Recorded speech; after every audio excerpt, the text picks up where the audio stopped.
बिस्मिल्लाहिर्रहमानिर्रहीम students, exercise 5A, book D1 है, Oxford 7th addition. Question number 6 है students. इसमें हमने क्या करना होता है, जब इस तरह के जब क्वेश्चन दे दिए जाते हैं तो वेरिएबल दो जगह पर बिखरे पड़े हुए हैं, जैसे कि एक x यहाँ पे पड़ा हुआ है, एक x यहाँ पे, और इस क्वेश्चन में y यहाँ पे और y यहाँ पे, और बाकी ये दोनों टर्म्स जो हैं ये कॉन्स्टेंट्स हैं।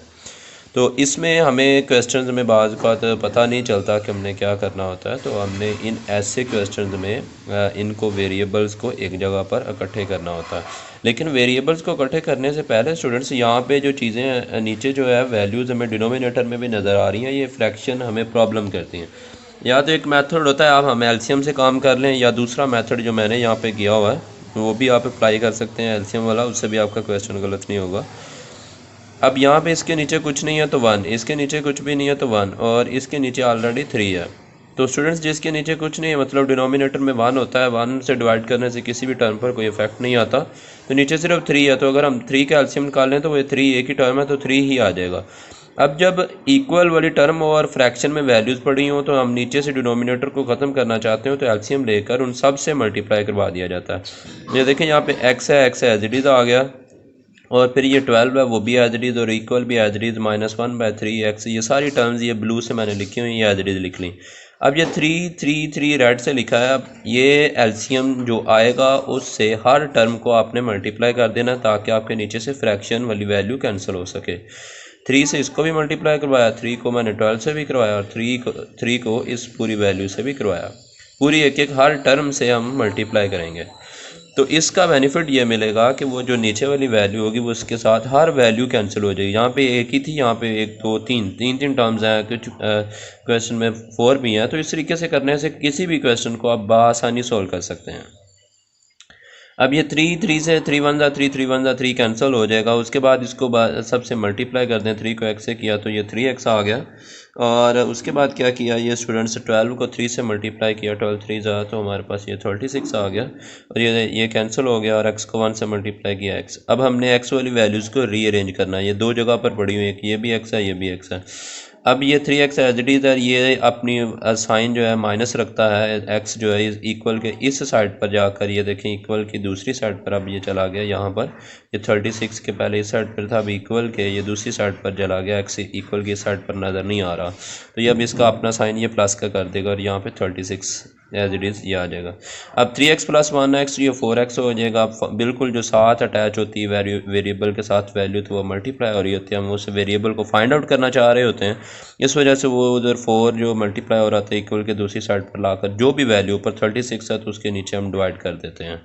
ये 4 इधर से मल्टीप्लाई तो इस साइड पर आकर जो भी वैल्यू उसके नीचे डिवाइड हो जाएगा। 4 1 4 4 9 36, और x का आंसर ये x आ गया, ये इक्वल, और ये आंसर आया वो 9, क्योंकि नीचे वाला 1 हम नहीं लिखा करते।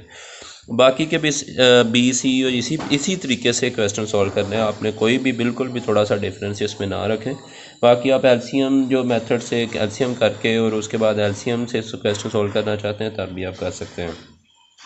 अब एलसीएम को लेने का मेथड है वो यहाँ पे स्टूडेंट्स मैंने नीचे यहाँ पे लेके दिया हुआ है। ये जो क्वेश्चन दूसरा निकला 3 4 8, तो आप ऐसे सबका इकट्ठा लिख लें और बारी बारी करते जाएं।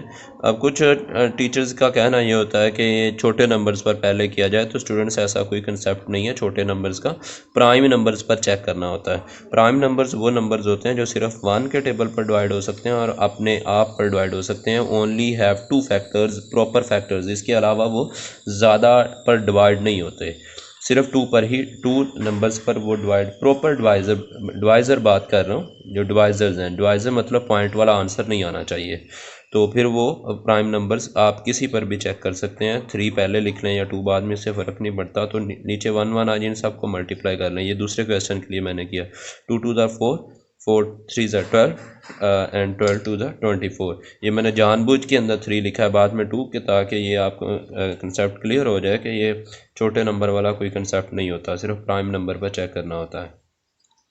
अब यहाँ पे ये सारी फ्रैक्शन में वैल्यूज़ पड़ी हुई थी, सबसे पहले फ्रैक्शन को हम कवर करें। याद रहे कि ये फ्रैक्शन, ये जो मल्टीप्लाई करते हैं एलसीएम के साथ, ये सिर्फ इक्वेशन वाले क्वेश्चन में करते हैं, जिनमें इक्वेशन नहीं है, जस्ट एक्सप्रेशन दिया जाता है, उसमें हम ये मल्टीप्लाई नहीं करते। अगर उसमें भी आप मल्टीप्लाई करने लगे तो वो क्वेश्चन गलत हो जाएंगे। ये सिर्फ इक्वल, जिनके दरमियान में इक्वल आपको नज़र आ रहा हो, इक्वेशंस हों, तो उन पर आप अप्लाई करें। बाकी किसी पर ये और कोई क्वेश्चन आ जाते हैं बुक में कहीं दिए हुए फ्रैक्शन में, तो हम वहाँ पर ये मेथड अप्लाई नहीं कर सकते।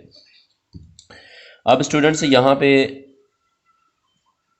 ये जो है वैल्यूज़ दी गई है, स्टेटमेंट दी है, उसके बाद हमने इसका निकाला, मैंने आपको नीचे अभी करके दिया, तो वो हमारे पास 24 आया। 24 के साथ इसको भी मल्टीप्लाई करवाया, इसको भी करवाया, फिर इसको भी करवाया और इसको भी। अब हमें कैसे पता चलेगा इसको? जब भी स्टूडेंट्स दरमियान में प्लस या माइनस आ जाता है तो एक नई टर्म स्टार्ट हो चुकी होती है। अब ये एक नई टर्म, ये एक टर्म है, ये माइनस आ चुका है, ये एक नई टर्म है इक्वल के बाद, अब ये फिर एक नई टर्म है, यहाँ पे प्लस आ चुका है, तो ये एक अलहदा से 4 टर्म्स बन रही, 1 2 3 4, चारों के साथ 24 को मल्टीप्लाई किया और नीचे से कैंसिल किया। 3 1 3 3, 8 24, 4 1 4 4 6 24, इसके नीचे कुछ नहीं था, इनको जस्ट आपस में मल्टीप्लाई कर देंगे। 8 1 8 8 3 24। अब स्टूडेंट्स नीचे वाला 1 हम नहीं लिखा करते, आपके जहन में रही है 24 की रिप्लेसमेंट में 8 आया, तो जो 8 आया वो 8 को हम 2 से मल्टीप्लाई करेंगे। जैसे कि 24 को 2 से मल्टीप्लाई करना था, इसी तरीके से उसकी रिप्लेसमेंट में जो नंबर आ चुका है अब उसको 2 से मल्टीप्लाई करेंगे। 2 16, 3 6 ये 18 हो गया, 2 16 और 6 3 18 हो गया, और 24 को 2 से मल्टीप्लाई करें 48, और 2 साथ y sorry as it is आ जाएगा। 5 को फिर 3 से मल्टीप्लाई करें 15। उसके बाद रीअरेंज करें, वाई वाले एक जगह पर ले जाएं, ये वाई वाला मैं इस साइड पर ले गया हूँ, और ये जो दूसरे थे कॉन्स्टेंट्स नंबर जिनमें वाई बिल्कुल नहीं है, माइनस के 18 था, इसको इस साइड पर ले आए प्लस के 18। इन दोनों को प्लस माइनस करें तो ये 32 आ जाएगा आपके पास, 32 वाई, और इन दोनों को ये प्लस किए हैं तो ये ऐड हो जाएंगे 33, और ये इधर 32 मल्टीप्लाई, हमें वाई की वैल्यू लिखनी थी, तो ये मैं माइनस इस साइड से डायरेक्ट इस साइड पर आप लिख सकते हैं। ये होता कैसे है, दोनों साइड से -1 से मल्टीप्लाई कर देने की वजह से, लेकिन ये कंसेप्ट आप सीखना चाहते हैं तो सीख लें। -1 से मल्टीप्लाई करते हैं, ये माइनस माइनस से प्लस हो जाएगा, ये माइनस पहले प्लस था और माइनस होने की वजह से माइनस हो जाएगा, तो 1 से मल्टीप्लाई करने से कोई इफेक्ट नहीं आता। इस वजह से स्टूडेंट्स आप डायरेक्टली इस साइड से जब एक एक टर्म आ जाए तो इस साइड का माइनस आप दूसरी साइड पर भेज दिया करें।